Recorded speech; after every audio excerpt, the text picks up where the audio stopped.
Paket soal tes wawasan kebangsaan CPNS, part ketiga.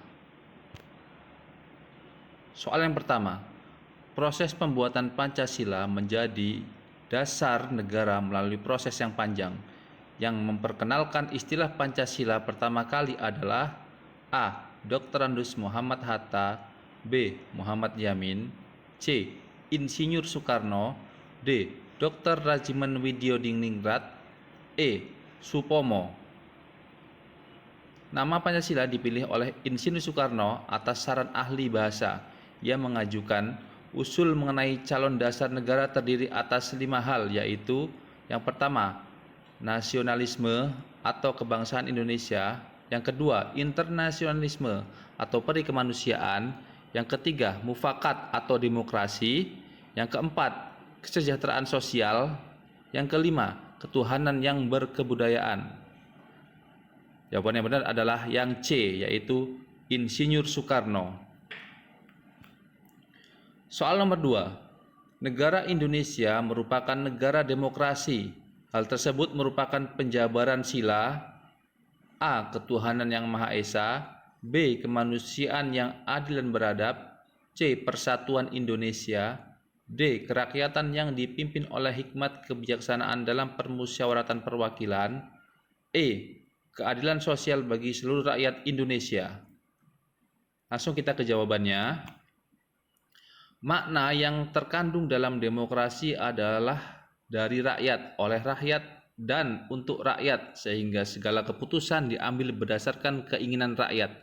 Sila keempat Pancasila menyiratkan makna demokrasi. Maka jawaban yang benar adalah yang D, yaitu kerakyatan yang dipimpin oleh hikmat kebijaksanaan dalam permusyawaratan perwakilan. Next, soal nomor 3. Negara yang melindungi segenap bangsa dan seluruh tumpah darah Indonesia merupakan penjabaran sila ke A. Pertama, B. Kedua, C. Ketiga, D. Keempat, E. Kelima. Langsung kita lihat jawabannya. Makna yang terkandung pada pasal ketiga adalah dengan melindungi segenap bangsa dan tumpah darah, maka rakyat Indonesia akan bersatu agar Indonesia dapat terjaga dari segala ancaman, sehingga dapat dikatakan bahwa pada sila ketiga menyiratkan bahwa negara Indonesia adalah negara persatuan. Maka jawaban yang benar adalah yang C, yaitu sila ketiga. Next, soal nomor 4. Saling menghormati dan tidak membeda-bedakan manusia berdasarkan suku atau golongan merupakan salah satu contoh yang terkandung dalam sila A. Pertama, B. Kedua, C. Ketiga, D. Keempat, E. Kelima. Oke, kita lihat jawabannya. Pada sila kedua, nilai kemanusiaan harus dijunjung tinggi karena manusia mempunyai kedudukan yang sama, sehingga harus diperlakukan secara adil dan beradab, tanpa ada perbedaan sedikit pun, karena semua orang mempunyai hak asasi yang sama untuk dihormati orang lain. Maka jawaban yang benar adalah yang B, yaitu sila kedua. Next, soal nomor 5. Yang dimaksud dengan nasionalisme religius adalah A. Menjunjung tinggi negara di kancah internasional, B. Perasaan bangga terhadap negara yang berlebihan dan merasa paling benar, C. Lebih mengutamakan ajaran-ajaran agama dalam menjalankan negara, D. Semangat kebangsaan yang dilandasi moral dan nilai ketuhanan, E. Negara berdasarkan hukum agama. Langsung kita lihat jawabannya. Dalam bernegara, apabila kita meyakini adanya Tuhan, maka segala yang kita lakukan dapat terkendali. Negara Indonesia dengan perbedaan agama yang ada di dalamnya dapat berjalan sejalan jika kita saling menghormati. Maka jawaban yang benar adalah yang D, yaitu semangat kebangsaan yang dilandasi moral dan nilai ketuhanan. Next, soal nomor 6. Memberi kesempatan rakyat untuk mengajukan saran dan kritik dalam hal pelaksanaan pembangunan yang dilakukan pemerintah merupakan contoh pengamalan sila A. Ketuhanan yang Maha Esa, B. Kemanusiaan yang adil dan beradab, C. Persatuan Indonesia, D. Kerakyatan yang dipimpin oleh hikmat kebijaksanaan dalam permusyawaratan perwakilan, E. Keadilan sosial bagi seluruh rakyat Indonesia.